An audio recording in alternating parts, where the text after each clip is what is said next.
amazónica, los países que ostentan los bosques tropicales más grandes del planeta instaron al mundo rico a cumplir su parte para ayudar a la preservación de estos biomas y pagar por mantener la selva en pie. Todo esto en el cierre de la cumbre amazónica que tuvo lugar en la ciudad brasileña de Belém, tras la que se acordó un documento con varios puntos que en algunos casos dejaron contentos, pero que en su mayoría, a quienes están preocupados por lo que sucede en la Amazonía, señalaron que había sido limitado, entre otros casos, porque no pudo poner de acuerdo en una materia que es fundamental, por ejemplo, la de los combustibles fósiles, a los países que forman parte de la Amazonía, que estaban presentes ya sea con sus presidentes o presidentas, en el caso de Perú, o con representantes. Vamos a hablar de los resultados de esta cumbre con el exministro de Medio Ambiente y Desarrollo Sostenible de Colombia, durante el gobierno de Iván Duque, Carlos Eduardo Correa. ¿Cómo está, exministro? Muy buenos días, Lucía.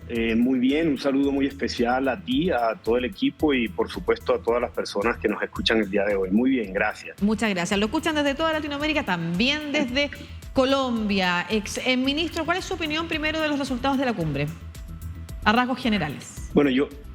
Bueno, Lucía, yo creo que a rasgos generales podemos ver que hay una declaración que fue la que vimos todos el día de ayer, una declaración bastante robusta. Y cuando digo bastante robusta, es 113 compromisos, 113 principios que se definen ahí en esa declaración que tocan muchos temas y muy pocas acciones.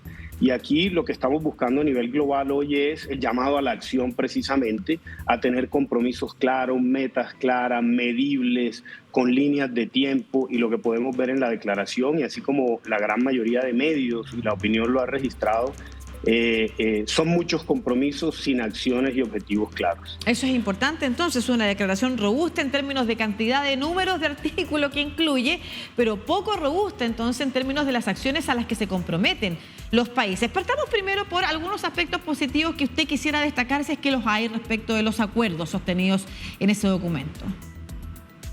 Mire, primero hay que reconocer que el encuentro en torno a la Amazonía ya es positivo. El hecho de que podamos estar reunidos teniendo como una meta clara proteger la Amazonía ya es un tema muy positivo. Que se hayan tocado la importancia de proteger los ecosistemas, el agua, las comunidades indígenas, que debemos reconocer, la más de 400 pueblos indígenas en la Amazonía.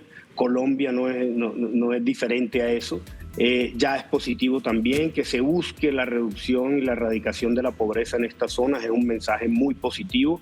Ahora bien, ¿qué me preocupa, Lucía, y que creo que hay que mencionarlo? Es, por ejemplo, un tema muy puntual. Tú mencionabas los combustibles fósiles, pero hay un tema que es quizá de los más importantes, y es la lucha contra la deforestación. La lucha contra la deforestación, y es poder llegar a cero deforestación al año 2030. Entonces, cuando vemos el documento y la declaración, vemos que solamente en toda esa declaración de 113 puntos, la palabra deforestación solo la vemos una sola vez.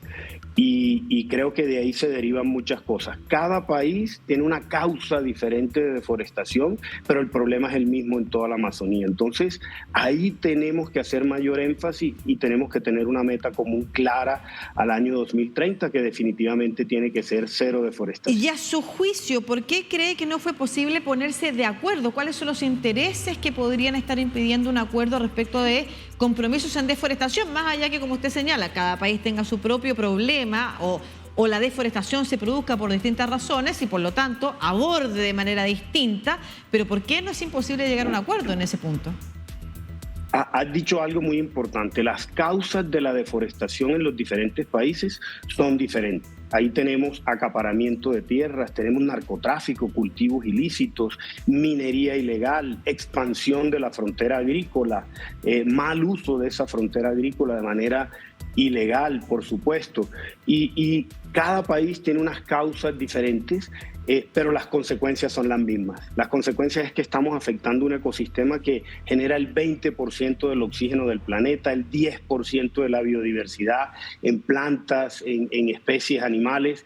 Entonces, el objetivo tiene que ser el mismo y la forma de abordarlo, por supuesto, tendrá que ser diferente de acuerdo a las culturas. Pero entonces, perdón, exministro, mi pregunta apunta a cuáles son las razones por las cuales los países no se comprometen en avanzar en frenar la deforestación, o hay países que no se quisieron comprometer en avanzar en eso. ¿Hay intereses particulares con los que algunos países no pueden lidiar, o hay insuficiencia de recursos para poder lidiar con ese compromiso? Mire, siempre, Lucía, los recursos van a ser un llamado importante a los países más ricos, a los países que tienen dinero y de los cuales necesitamos un apoyo, pero no lo es todo, ¿sí? Necesitamos que los países del G7, del G20, tengan un mayor compromiso económico de aportes para poder proteger este ecosistema y este bioma amazónico que es tan importante, pero también acciones en cada uno de ellos. Entonces, por ejemplo, algunos países tuvieron algunas objeciones con esas metas. Por ejemplo, Bolivia no estuvo de acuerdo con que se tuviera una meta de cero deforestación al año 2030. Otros países estuvieron de acuerdo que se hicieran metas mucho menos ambiciosas, de reducción de un 20%, de un 30%. Brasil ha venido liderando últimamente esa meta de cero deforestación al año 2030, y lo más importante aquí, más que 113 compromisos, es la meta, meta que tenemos que tener. Yo no podría decir que intereses individuales, sería atrevido en decir que hay algún interés de un país muy puntual, pero sí corresponde a las capacidades y sobre todo a la voluntad política que tenga cada uno de esos países. Claro, y lo mismo pasa en el área de combustibles fósiles. También hubo quejas respecto de quienes observaron la cumbre y también leyeron el documento sobre las pocas metas en torno también, ¿no es cierto?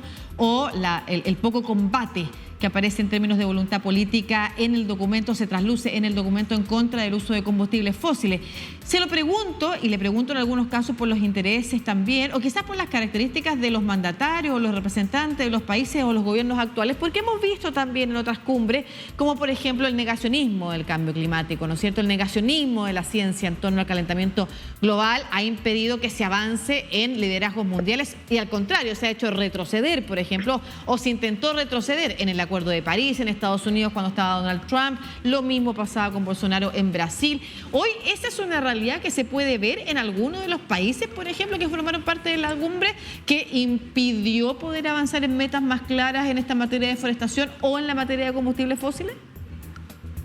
Mire, hoy en nuestros países, Latinoamérica, el Caribe y bueno, especialmente ahora la Amazonía, tiene una potencia enorme para poder precisamente frenar estos efectos del cambio climático. Son una realidad, lo estamos viendo en nuestros países, vemos desbordamiento, vemos huracanes. Mire, el mes de julio fue el mes de mayor calor en el último siglo, fue terrible, no solamente en nuestra región, sino también en los países de Europa, de Asia, en todo el planeta, y cómo es posible que vamos a estar hablando de un negacionismo. Y más allá de eso, la dependencia que tenemos los seres humanos de la naturaleza, de la biodiversidad y del aire que respiramos, que es el mismo. Entonces, ese negacionismo definitivamente creo que sí tendrá otro tipo de intereses, porque esto es una realidad y tenemos que hacerlo. Y más allá que del uso de los combustibles fósiles, es también la política pública de transición energética que tenga cada uno de esos países. No solamente en la Amazonía, sino en cada uno de nuestros países tiene que haber una política clara. Y Lucía, sé que tenemos poco tiempo, pero hay algo muy importante. Todo esto se hace con política pública y con leyes. Aquí hay no solamente que hacer acciones puntuales, tengo un recurso, hago un proyecto, sino leyes y políticas públicas coherentes que hagan que esto no sea solamente un tema de 4 años de un gobierno o de 8 años de un gobierno si se reelige, sino que pueda ser en el largo plazo. Y eso se hace con política pública, no solamente con una ideología o un mensaje.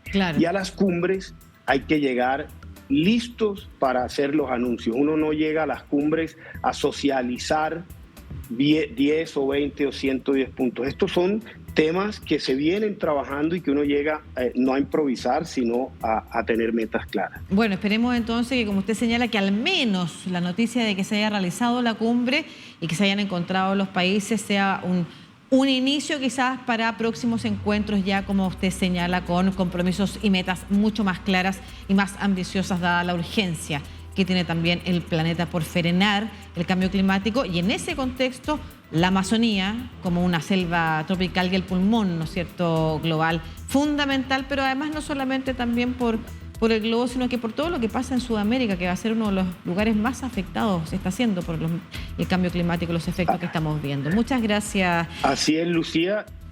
Gracias, Lucía. Un fuerte abrazo y un feliz día. Recordemos que en el 2025 la COP será en Brasil y el compromiso de los países latinoamericanos será mucho mayor. Muchas gracias y un feliz día. Importante eso también. Muchas gracias al ministro de Medio Ambiente y Desarrollo Sostenible de Colombia, Carlos Eduardo Correa. Y hoy